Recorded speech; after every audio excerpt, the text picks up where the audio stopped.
Hello! In this video I will show you how to perform hard reset through settings on REALME GT3.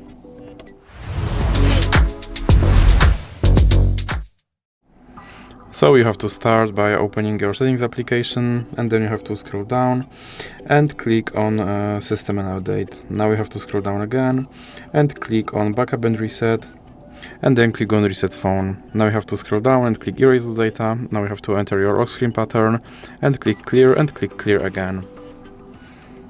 And now you have to wait.